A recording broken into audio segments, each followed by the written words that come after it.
नमस्कार प्रिय मित्रों और मेरे प्रिय विद्यार्थियों।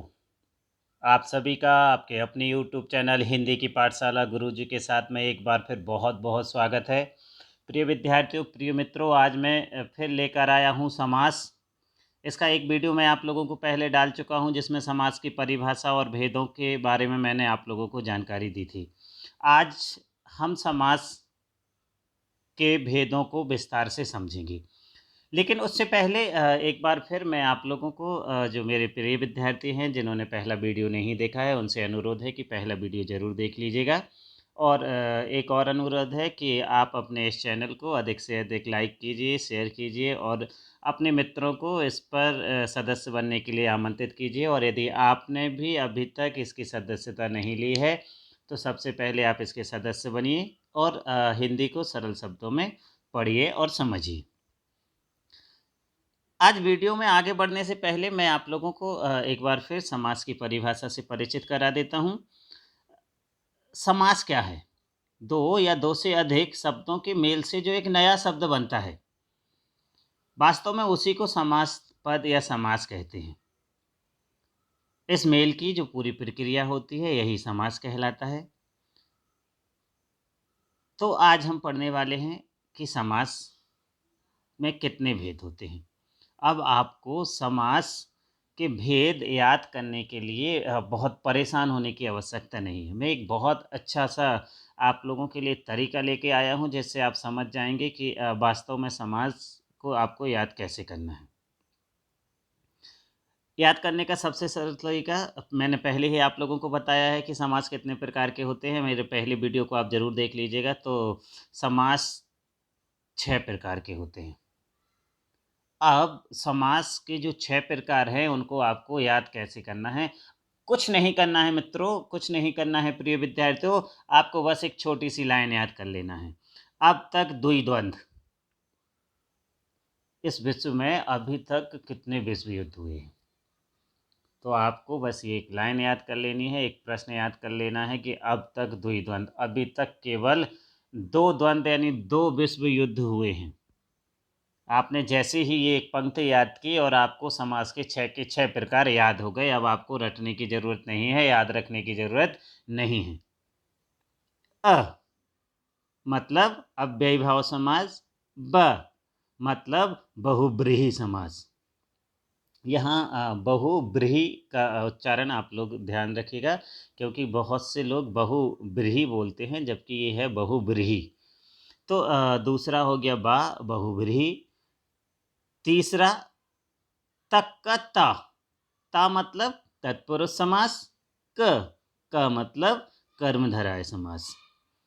अब तक अव्ययीभाव, बहुब्रीहि, तत्पुरुष, कर्मधारय। द्वि, द्वि मतलब द्विगु समास और अंत में द्वंद्व, द्वंद्व मतलब द्वंद्व समास। तो अब तक द्वि-द्वंद्व मतलब अब तक 2 विश्व युद्ध हुए हैं और ये पंक्ति अब तक द्वि-द्वंद्व से आपको 6 के 6 समास याद हो गए। अब तक द्वि-द्वंद्व मतलब अव्ययीभाव, बहुव्रीहि, तत्पुरुष, कर्मधारय, द्विगु और द्वंद्व समास। ये बहुत आसान सा तरीका है, आप इसको याद कीजिए, आपको फटाफट समास याद हो जाएंगे। आपको समास याद करने के लिए परेशान नहीं होना पड़ेगा। अब हम समझते हैं पहला जो समास है उसको कि पहला समास कौन सा है? हमने देखा था अब तक में मतलब अव्ययीभाव समास। अब ये अव्ययीभाव समास क्या है? हम इसको कैसे पहचानें कि ये अव्ययीभाव समास है? तो प्रिय विद्यार्थियों, जिस समास का पहला पद या पूर्व पद अव्यय हो उसे ही अव्ययीभाव समास कहते हैं। इसके पूर्व पद के प्रधान होने के कारण इसका समस्त पद भी अव्यय हो जाता है और इसी को हम अव्ययीभाव समास कहते हैं। अच्छा, एक बात और ध्यान रखिएगा, जो अव्ययीभाव समास होता है इसमें फारसी शब्दों की अधिकता होती है। हिंदी शब्द तो होते ही हैं लेकिन इसमें फारसी शब्दों की अधिकता होती है। ये आपको बहुत अधिक मात्रा में मिल जाएंगे। अब अव्ययीभाव समास तो मैंने आपको बता दिया, लेकिन अभी मेरे कुछ जो स्टूडेंट रहेंगे, कुछ छात्र रहेंगे, वो प्यारे बच्चे हैं, उनको एक प्रश्न मन में बिल्कुल उत्पन्न हो गया होगा, मुझे मालूम है, इसीलिए मैं उसका उत्तर लेकर आया हूँ कि सर ये अव्यय क्या कहलाते हैं? आखिर अव्ययी भाव का मतलब क्या है? ये अव्यय क्या कहलाते हैं? तो चलिए मैं जान लेता हूँ अपनी इस पंक्ति के माध्यम से आगे कि वास्तव में आप लोगों को बताता हूँ कि अव्यय क्या है। अव्यय वे शब्द कहलाते हैं जो किसी लिंग, वचन, पुरुष, काल आदि से प्रभावित नहीं होते। प्रभावित नहीं होते अर्थात इनका अर्थ नहीं बदलता, इनका रूप नहीं बदलता। ये शब्द जिस रूप में लिखे हैं उसी में हमेशा प्रयुक्त होंगे। मतलब इसको हम पुल्लिंग या स्त्रीलिंग में नहीं बदल सकते, एक वचन द्विवचन में नहीं बदल सकते, पुरुष, उत्तम पुरुष, मध्यम पुरुष, अन्य पुरुष में नहीं बदले जा सकते और इन पर काल का भी कोई प्रभाव नहीं पड़ता। ये जैसे लिखे गए हैं हमेशा प्रत्येक स्थिति में वो वैसे ही रहेंगे, अर्थात इनका रूप परिवर्तित नहीं होता।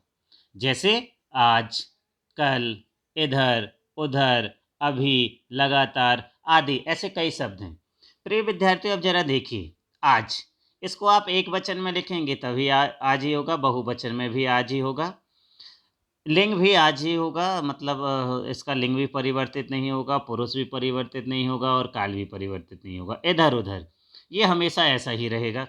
अभी ये भी हमेशा ऐसा ही रहेगा। इस पर किसी लिंग, किसी वचन, किसी काल, किसी पुरुष का कोई प्रभाव नहीं पड़ने वाला। अर्थात ये सारे के सारे जो शब्द हैं वो अव्यय हैं। और जिस समास का पहला पद अव्यय होता है, अर्थात जो पद किसी भी स्थिति में बदले ना, वहाँ अव्ययी भाव समास होता है। उदाहरण देखते हैं हम, यथाशक्ति, ये समास है, ये समस्त पद है, इसका विक्रय होगा शक्ति के अनुसार। अब देखिए यहाँ परिभाषा में ही लिखा है कि जो पहला पद है वो अव्यय होगा। यहाँ पहला पद है यथा। अब यथा को आप वचन बदल कर देखिए, काल बदल कर देखिए, लिंग बदल कर देखिए या पुरुष बदल कर देखिए, ये किसी रूप में नहीं बदला जाएगा। ये हमेशा यथा है और यथा ही लिखा जाएगा, इसलिए ये अव्यय है। पहला पद अव्यय है, इसलिए यहाँ अव्ययी भाव समास है। तो यथाशक्ति का जब हम विग्रह करेंगे तो ये आएगा शक्ति के अनुसार। अब दूसरा जो समास है वो है भरपेट। मतलब एक समस्त पद है, एक समास है भरपेट। इसका विग्रह होगा पेट भर के। अब यहाँ जो पहला पद है भर, इसको आप बदलने का प्रयास कीजिए, ये बदला नहीं जाएगा, ये हमेशा भर ही रहेगा। बेकाम, बिना काम के। अब बे जो शब्द है ये अव्यय है, ये काल, लिंग, वचन किसी भी स्थिति में बदला नहीं जाएगा। हर घड़ी, हर शब्द, ये भी प्रत्येक स्थिति में ऐसा ही रहेगा। इस पर भी लिंग, वचन, काल का प्रभाव नहीं पड़ेगा, इसलिए यह अव्यय है। इसका विग्रह कैसे होगा? प्रत्येक घड़ी।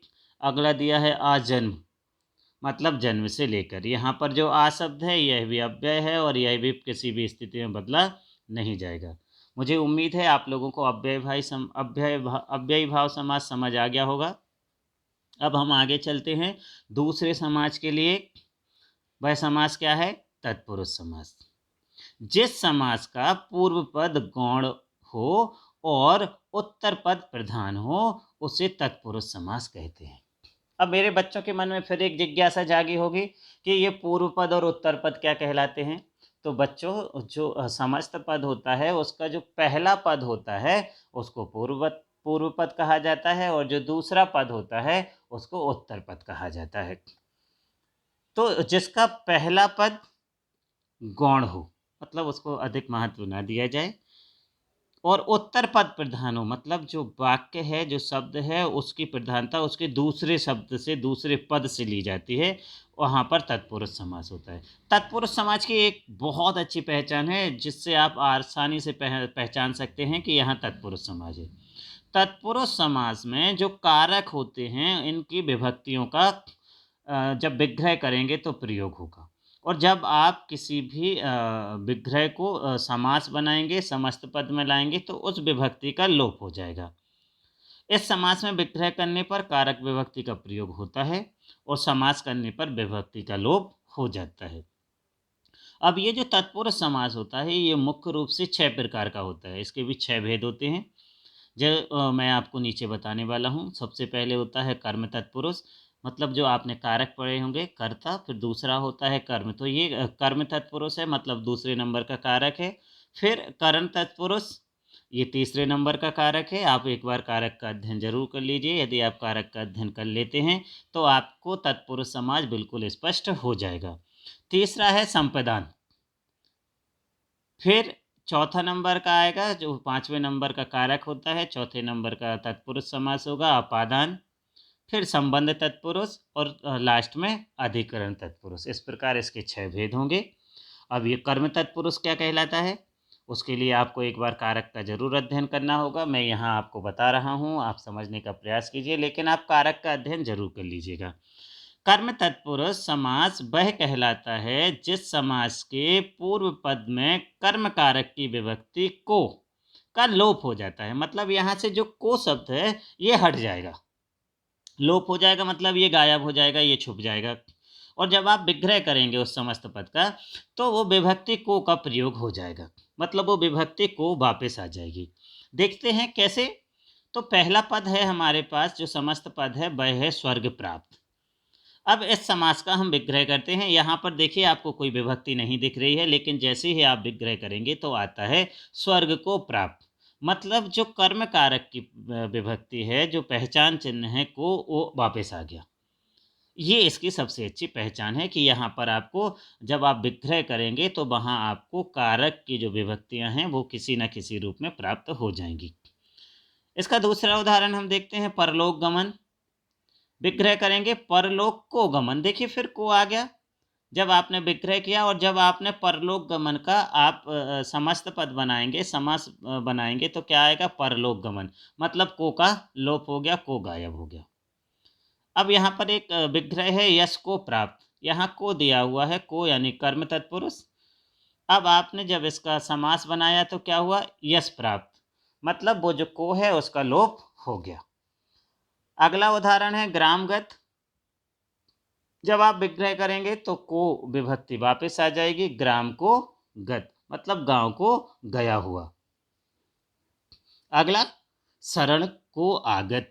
यहाँ को है, अब आपको एक विग्रह दिया हुआ है, इससे आपको एक समास बनाना है, समस्त पद बनाना है। चूँकि विद्यार्थियों यदि आपको पहचानने के लिए आता है कि आप बताइए जो विग्रह है इसका समास बनाइए और बताइए कि कौन सा समास है, तो आपको जैसे ही को दिखे तो आप बता दीजिएगा बिल्कुल आंख बंद करके कि इसमें तत्पुरुष का कर्म तत्पुरुष है। अब आप इसका समस्त पद कैसे बनाएंगे, शरणागत। विग्रह कैसा हुआ, शरण को आगत, और समास कैसे हुआ, शरणागत। उम्मीद कर सकता हूँ आप लोगों को ये समास आसानी से समझ आ रहे होंगे। अगला है कर्ण तत्पुरुष। जैसा कि हमने कारक में पढ़ा था ना, कर्ता कर्म और कर्ण, तो अब आ गया कर्ण तत्पुरुष। कर्ण तत्पुरुष की पहचान क्या है, इसका जो विभक्ति चिन्ह होगा से और द्वारा, इसका प्रयोग हो जाएगा। अब जब आप समास करेंगे तो से और द्वारा अलग हो जाएगा, और जब आप विग्रह करेंगे तो से और द्वारा का प्रयोग किया जाएगा। मतलब करण तत्पुरुष समास वह कहलाता है जिस समास के पूर्व पद में करण कारक की विभक्ति से या द्वारा का लोप हो जाता है और विग्रह करने पर उस विभक्ति से या द्वारा का प्रयोग किया जाता है। उदाहरण देखिए, समास या समस्त पद है रोग मुक्त। विग्रह क्या होगा, रोग से मुक्त। देखिए से आ गया, हमने पहले ही इसकी पहचान में पढ़ा था कि कर्ण तत्पुरुष कहाँ होगा, जहाँ कर्ण कारक की जो विभक्ति है से या द्वारा आएगा, तो रोग से मुक्त। ऐसा ही है भयाकुल, भय से आकुल। अब प्रेम से आकुल, आपको समस्त पद बनाना है, समास बनाना है, तो प्रेमातुर। यहाँ से का लोप हो गया, और जब आपने विग्रह किया था तो से का आपको प्रयोग करना पड़ा। अब ईश्वर प्रदत्त, ईश्वर द्वारा प्रदत्त। तुलसी द्वारा रचित, तुलसी रचित। यहाँ देखिए आप द्वारा का प्रयोग हो रहा है, द्वारा का लोप हो रहा है, से का प्रयोग हो रहा है, से का लोप हो रहा है। यही कर्ण तत्पुरुष की पहचान है कि उसके जो विभक्ति चिन्ह हैं से और द्वारा, या तो उसका प्रयोग होगा या उसका लोप हो जाएगा। आपको करना क्या होगा, आपको कारक जरूर पढ़ने होंगे। आप जैसे ही कारक पढ़ लेंगे तो ये चीज़ आपको और अधिक स्पष्ट हो जाएगी। अब संप्रदान तत्पुरुष समास। संप्रदान तत्पुरुष में वो संप्रदान जो कारक है उसका जो पहचान चिन्ह है के लिए उसका प्रयोग होगा। संपदान तत्पुरुष समास वह कहलाता है जिस समास के पूर्व पद में संपदान कारक की विभक्ति के लिए का लोप हो जाता है और विग्रह करने पर वही विभक्ति के लिए का प्रयोग हो जाता है, मतलब वो वापस आ जाएगा, के लिए लग जाएगा। रसोई घर एक समास है, एक समस्त पद है, विग्रह करना है, कैसे करेंगे खुद सोचिए आप। जब हम रसोई घर बोलते हैं तो रसोई घर का उपयोग किस चीज़ के लिए होता है? जहाँ पर खाना बन रहा होगा, मतलब जो किसका घर होगा? जो रसोई का घर होगा। तो अब उसके लिए हम क्या बोलेंगे? रसोई के लिए घर। देखिए विग्रह हुआ रसोई के लिए घर, मतलब के लिए का हमने प्रयोग किया विग्रह करने पर। अब एक विग्रह है हमारे पास माल गोदाम, ठीक, इस माल के लिए गोदाम, इसका आप समास बनाइए तो माल गोदाम, यहाँ के लिए का लोप हो गया। माल गोदाम मतलब माल के लिए गोदाम, जहाँ पर माल रखा जाता है उसको हम माल के गोदाम बोलते हैं। तो वो जो गोदाम है वह किस चीज़ के लिए है? माल रखने के लिए है, इसलिए वहाँ क्या हो गया? माल के लिए गोदाम। देश प्रेम, कौन सा प्रेम? किसके लिए प्रेम? देश के लिए प्रेम। के लिए मतलब किसके लिए? देश के लिए, के लिए आ गया। बस आपको बस इतना ध्यान रखना है कि जब आप विग्रह करते हैं तो उसमें कौन सा कारक चिन्ह आ रहा है। कारक चिन्ह ही आपको ये बता देंगे कि ये तत्पुरुष समास है या नहीं है। अब तत्पुरुष समास में भी यदि आपसे भेद पूछे जाते हैं तो आपको कारक चिन्हों को एक बार याद करना होगा। अगला है राह के लिए खर्च। अब समस्त पद बनाइए, के लिए अलग कर दीजिए। आपके पास क्या बचता है? एक राह बचता है, एक खर्च बचता है, दोनों को जोड़ दीजिए, राह खर्च। बहुत सिंपल है, कुछ नहीं करना है, के लिए का लोप कर दीजिए, जो दो शब्द बचे हैं उनको जोड़ दीजिए, राह खर्च हो गया।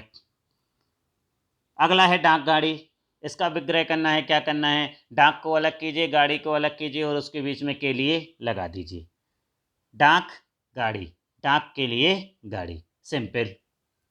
के लिए लगा दीजिए या के लिए का लोप कर दीजिए, समास का विग्रह हो जाएगा या समस्त पद बन जाएगा। विद्यालय, विद्या धन आलय। अब हमें क्या करना है? विद्या अलग कीजिए, आलय अलग कीजिए, बीच में क्या लगा दीजिए? के लिए, विद्या के लिए आलय। अब आपके पास दिया हुआ है विद्या के लिए आलय, आपको क्या करना है? के लिए अलग कर दीजिए, विद्या और आलय को जोड़ दीजिए, विद्यालय हो गया। बहुत सरल है, बहुत आसान है, आपको बहुत आसानी से समझ आ जाएगा और आप बड़े आसानी से समास को पढ़ते हुए पूरे के पूरे अंक प्राप्त कर सकते हैं। ये जो समास हैं ये आपको प्रतियोगी परीक्षाओं में भी पूछे जाते हैं, इसलिए इनको बहुत अच्छे से देख लीजिएगा, बहुत अच्छे से समझ लीजिए। किसी प्रकार की कोई दुविधा होती है, कोई शंका है तो आप मुझे कमेंट बॉक्स में कमेंट कीजिए। मैं अगले वीडियो में आपको जब आगे हम बाकी बचे 4 समासों का अध्ययन करेंगे तो उस दौरान आपकी इन समस्याओं का समाधान मैं कर दूँगा। अब है अपादान तत्पुरुष समास। अपादान क्या कहलाता है? वही आप कारक में जाइए, वहाँ आपको समझ में आ जाएगा कि ये कारक चिन्ह कारक है। अपादान तत्पुरुष समास वह कहलाता है जिस समास के पूर्व पद में अपादान कारक की विभक्ति से का लोप हो जाता है और विग्रह करने पर विभक्ति से का प्रयोग किया जाता है। अब कुछ बच्चों के मन में एक शंका चल रही होगी कि से तो हम पहले भी यूज़ कर चुके हैं जब हम कर्ण कारक को देख रहे थे या कर्ण तत्पुरुष को देख रहे थे। तो बच्चों आप लोगों को मैं बता दूं, यहाँ से जो कारक होता है अपादान कारक, उसमें तब यूज होता है जब आप डर के लिए, दूरी के लिए, तुलना के लिए, किसी चीज़ का के लिए बता रहे होते हैं और तब जो से का उपयोग होता है उसमें उस से को हम अपादान कारक के रूप में जोड़ते हैं। भयभीत, विग्रह क्या होगा? भय से भीत मतलब डर से डरा हुआ। फिर दिया है धन से हीन, आपको समस्त पद बनाना है, से का लोप कर दीजिए आप। धन उसमें से अलग कर दीजिए, हीन धन और हीन को जोड़ दीजिए, क्या बन जाएगा? धनहीन। आपको कुछ नहीं करना है, भय भीत, भय और भीत को अलग कीजिए, बीच में से लगा दीजिए, विग्रह हो गया। धन से हीन, धन और हीन को एक कीजिए, से को अलग कर दीजिए, धनहीन। अगला दिया है पथभ्रष्ट। अब आप विग्रह कैसे करेंगे? पथ को अलग कीजिए, भ्रष्ट को अलग कीजिए, बीच में से लगा दीजिए, पथ से भ्रष्ट। कोई मेहनत करनी ही नहीं है, आपको बस थोड़ा सा समझना है, थोड़ा सा अपने विवेक का उपयोग करना है, थोड़ी सी बुद्धि लगाइए और आपका फटाफट समास हो गया। अगला है रोग से मुक्त। अब आपको समस्त पद बनाना है, क्या करेंगे?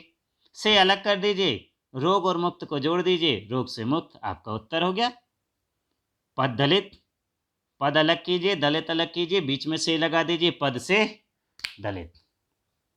बहुत आसानी से आपका अपादान हो गया। अब आता है संबंध तत्पुरुष। संबंध वहाँ पर जहाँ पर हम कोई रिश्ता बताते हैं, कोई संबंध बताते हैं किसी वस्तु से किसी दूसरी वस्तु का। अब संबंध हम कैसे बताते हैं? संबंध जब आप बताते हैं तो का, के, की, रा, रे, री इनका प्रयोग करते हैं। ठीक, अब ऐसे ही आपको समास में देखना है कि आपको वो संबंध कैसे बताना है। और जैसे ही आपने संबंध बता दिए, कहीं विग्रह दिया है का, के, की का उपयोग है, तो आप आंख बंद कीजिए, बिल्कुल आपका ये संबंध तत्पुरुष है, आप संबंध तत्पुरुष को टिक कर दीजिए। संबंध तत्पुरुष समास वह कहलाता है जिस समास के पूर्व पद में संबंध कारक की विभक्ति का, के, की का लोप हो जाता है और विग्रह करने पर विभक्ति का, के, की का प्रयोग किया जाता है। समस्त पद क्या था? सेनापति। अब आप इसका विग्रह कीजिए, सेना को अलग लिखिए, पति को अलग लिखिए और बीच में का लगा दीजिए, सेना का पति हो गया। राजा की माता आपको समस्त पद बनाना है। राजा की माता कौन कहलाएगी? राजमाता। की अलग हो गया, राजा में से राज बचा, माता में से माता ले लिया, राजमाता। पराधीन मतलब जब आप किसी दूसरे के अधीन होते हैं उसको हम पराधीन कहते हैं। तो पर के अधीन, के आ गया, और यदि आपको लोप करना है तो के का लोप कीजिए, पराधीन आपका समास बन जाएगा, समस्त पद बन जाएगा। विग्रह करना है, पर के अधीन आपका विग्रह हो गया। राजकुमार, किसका कुमार? राजकुमार हम किसको कहते हैं? राजा के पुत्र को। तो ये हाँ क्या करना है आपको, अब आपको ये बताना है राजकुमार कौन कहलाता है, इसका किससे क्या संबंध होता है। तो ये राजा का जो कुमार होगा उसको हम राजकुमार कहेंगे। तो राजा और फिर आपने का लगाया, का विभक्ति का प्रयोग किया और कुमार आपने लिख दिया, राजा का कुमार यानी राजकुमार। जल का प्रभाय, का अलग कर दीजिए, किसका प्रभाय था? जल का अलग कर दीजिए, जल प्रवाह उत्तर हो गया। जीवन साथी, जीवन का साथी जो आपके जीवन भर साथ दे रहा है, आपने का लगाया, विग्रह हो गया और का लोप कर दीजिए, समास बन गया। अगला है तत्पुरुष समास का अंतिम, अधिकरण तत्पुरुष। अधिकरण तत्पुरुष समास वह कहलाता है जिस समास के पूर्व पदों में अधिकरण कारक की विभक्ति में पर पे का लोप हो जाता है और विग्रह करने पर विभक्ति में पर पे का प्रयोग किया जाता है। समास विग्रह, आप बीते, आप पर बीते या स्वयं पर बीते। फिर लोक में प्रिय मतलब लोकप्रिय, यहाँ देखिए में का लोप हुआ, ऊपर हमने पर का प्रयोग किया था। सिर दर्द, सिर में दर्द, में का प्रयोग हुआ। घोड़े पर सवार, पर का लोप कर दीजिए, जैसा कि अपनी परिभाषा में या हमने पहचान में पढ़ा है, घुड़सवार। दानवीर, दान में वीर, में का उपयोग हुआ। हवाई यात्रा, हवा में यात्रा, कहाँ यात्रा कर रहे हैं आप? हवा में, इसलिए वहाँ क्या होगा? हवा में यात्रा। प्रिय विद्यार्थियों, मैं उम्मीद कर सकता हूँ ये वीडियो आप लोगों के लिए अवश्य मददगार साबित हुआ होगा। मेरा जो पढ़ाने का तरीका है वो आप लोगों को बिल्कुल समझ आ रहा होगा। और यदि आपको इसमें कोई और सुधार की आवश्यकता लगती है, आप चाहते हैं कि इसको मैं और बेहतर तरीके से समझाऊं, तो आप मुझे सुझाव दीजिए। आपके हर सुझाव को स्वीकार किया जाएगा और आपको बेहतर से बेहतर देने का मैं प्रयास करूँगा। मेरे इस चैनल से जुड़े रहिए और अपने दोस्तों को भी इस पर आमंत्रित कीजिए, ऐसा आपसे अनुरोध है। धन्यवाद प्रिय विद्यार्थियों और प्रिय मित्रों।